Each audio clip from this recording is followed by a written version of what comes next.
Studiyamızın qonağı əməkdar müəllim Almaz Əsgərovadır. Salam Almaz xanım, Salam, xoş gəlmisiniz. Almaz təşəkkür xanım, edirəm. biz bugün təhlükəli oyunlardan və onların riskləri haqqında danışırıq. Sizin dövrünüzdə təhlükəli oyunlar kimi riskli davranışlar var idimi? Yoxsa bu daha çox müasir dövrün problemidir? Təhlükəli oyunlar və riskli davranış həmişə olub. Yəni hər zamanın xarakterinə uyğun olaraq Bəli. riskli oyunlar da, davranışlar da olub, təhlükəli oyunlar da olubdu. Amma idarə olunub bunlar.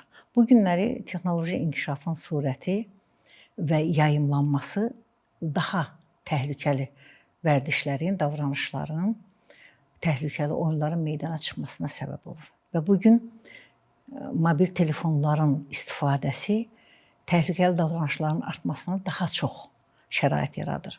Açığını deyim ki, bugünlə biraz əvvəlki zamanı müqayisə eləmək mümkün deyil. Çünki texnologiyanın yaratdığı imkanlar bizim zamanımızda, yəni bizim şagirdlərin zamanında o qədər də geniş yayılmamışdı. Və buna görə də bugün bu təhlükə daha çoxdur, daha qabarıqdır və daha gizlidir. Bəs sizcə niyə bu gün uşaqlar belə təhlükəli oyunlara daha çox meylli olurlar? Bu təbiidir, çünki bütün mətbuat, bütün şərait bunu təbliğ eləyir. Televizor açırsan, döyüş filmləri gedir. Uşaqlar cizgi filmlərinə baxırlar, orada da döyüşlərdən söhbət gedir. Yəni sanki mühit bunu təlqin eləyir uşaqlara. Döyüşməyi, vuruşmağı, vəziyyətdən zor yolu ilə, güc yolu ilə çıxmağı sanki təlqin, şuuraltı təlqin gedir və ona görə də bunun yayımlanmasına, bunun belə bir nəticənin alınmasına o qədər də qeyri-təbii görmürəm. Cəmiyyət bunu oturdur uşağın beynində və eyni zamanda ailələrin rolu burada böyükdür. Nə kimi? Sözsüz ki, nə kimi sual da yerində verilir, uşağı böyüdən ailədir. Bəli. Uşaq ailəsində formalaşır. Ailə mühiti onu yetişdirir. Və bu uşağın ailəsində hansı xarakterə o uşağa hansı xarakter təlqin olunur, tövsiyə olunur. Və bu çox ciddi məsələdir. Və bu günləri bizim o ailəmizi hansı cəmiyyət yetişdirir? Məsələ odur. Bəli, məsələ odur.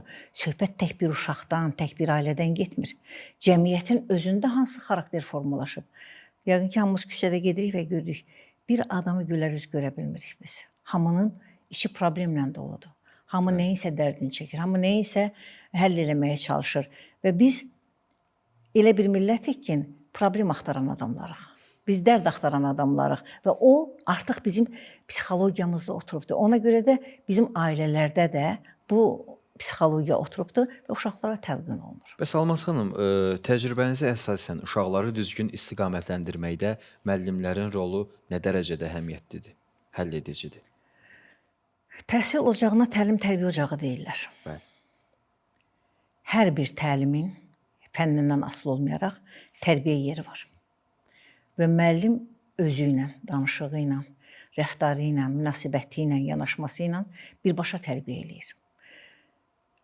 Müəllimlər çox qəşəng bilirlər, çox düzgün bilirlər ki, sinif rəhbəri kimdirsə, bir sinif uşağı o sinif rəhbərinə oxşuyur. Yəni görün birbaşa necə bənzətmə gedir. Yəni birbaşa necə təsir gedir. Bağlılıq Bəli, bağlılıq gedir. O ünsiyyətin forması, müəllimin münasibəti, müəllimin danışığı, müəllimin uşağa yanaşması, bunun hamısı o uşağın psixologiyasında oturur. Və uşaq, bu heç kimə gizli deyil ki, müəllimini ailəsindən çox eşidir.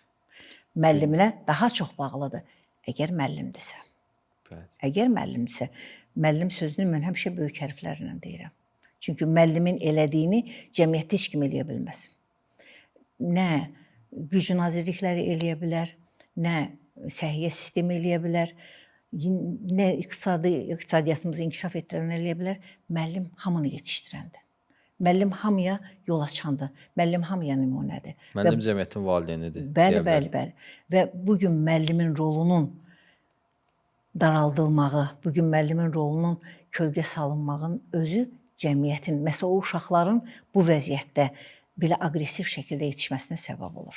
Almaz xanım, əvvəlki dövrlərlə indiki dövrü müqayisə eləsək, uşaqların davranışlarında hansı fərqləri görürsünüz? həm də uzun illər müəllim kimi fəaliyyət göstərmisiniz. Bilirsiniz, o uşaqları biz yetişdirmişik. Bəli. Bizdən əlavə zaman yetişdirib. Ondan da əlavə mühit yetişdirib. Görün, uşağın yetişməsində nə qədər rol var. Və bayaqdan danışdıqlarımızın hamısını da ora əlavə eləsək, əvvəlki zamanla indiki zamanı müqayisə eləməyə ümumiyyətlə dəymir. Səbəb? Bəli, səbəb çoxdur. Bu günləri 6 ayından sonra uşaq telefonla oynayır. Və valideyn çox həvəslə telefonu verir ki, başı qarışsın. Ya yeməyi yedirdim, ya işimi görüm, nəysə. Və o telefondan alınan təsirlər o uşağın artıq beynində formalaşır. Müxtəlif neqativ tərəfləri çoxdur, həddən artıq çoxdur. Və o uşaq artıq virtual dünyanın adamıdır. Real dünya ilə onun əlaqəsi çox zəifləyir.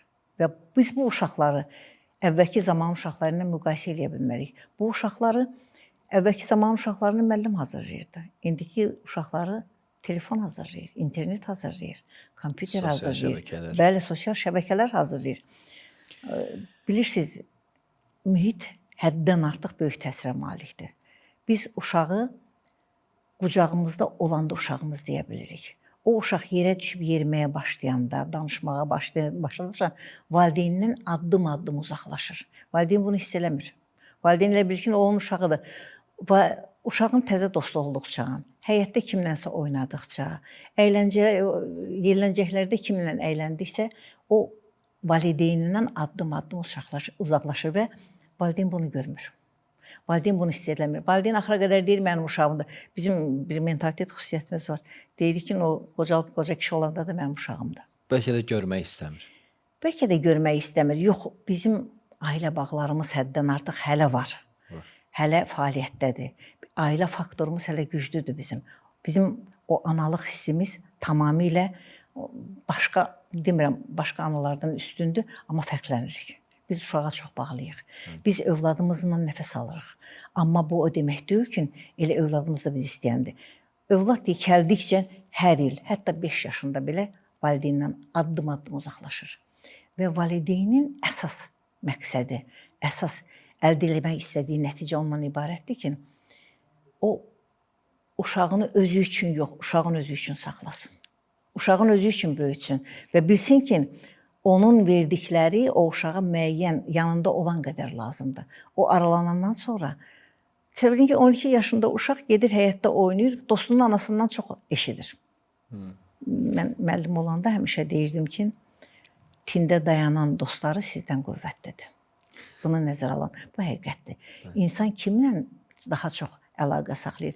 Yaşıdıyla, onu başa düşəndən, bəzən ailədə olmayan bir şeyi kənardan gələn uşaq o uşağa başa salır. Sözsüz ki, dost maraqlıdır. Çünki daha çox ünsiyyətli olurlar. Bəli. Ona görə də bilirsiniz, bəli. Ona görə də mütləq biz ailədəki bütün davranışımızı, bütün tərbiyə sistemimizi bildiyimiz kimi yox, uşağımıza uyğun qurmalıyıq.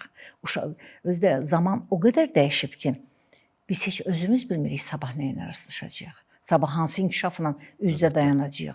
Sabahları bizə hansı yeniliklər təqdim eləyəcəklər və bizim uşağımız o yeniliklərin içində yaşayacaq. Mən uşağımı o yenilik üçün hazırlaya bilmişəmmi? Yoxsa elə yenə də uşağıma deyirəm ki, belə eləməlisən, elə eləməlisən, o eləməyəcək. Uşaq nəsihət xoşlamır ümumiyyətlə. Uşağa nümunə olmalısan. Uşaq səndən götürməlidir ki, yəqin ki, hamının ailəsində var. Balaca qız uşağa gəlir ki, mən də kömək eləmək istəyirəm. Demir öyrətməni. Deyir, mən də kömək. Hadisələrin içində inkişaf eləmək istəyir o. Və biz uşaqlarımızın münasibət quranda özümüz kimi yox, o uşağın özünün və gələcəyi üçün münasibət qurmalıyıq. Almaz xanım, uşaqları təhlükəli təsirlərdən qorumaq üçün ən güclü vasitə nədir? Ailə, məktəb, yoxsa cəmiyyət?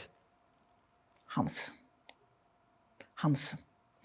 Ailədə, bəli, ailədə tərbiyə almış uşaq, bir sinifdə, belə götürək də, normalını götürək, 20 uşağına, 20 ailənin təsiri ilə qarşılaşır.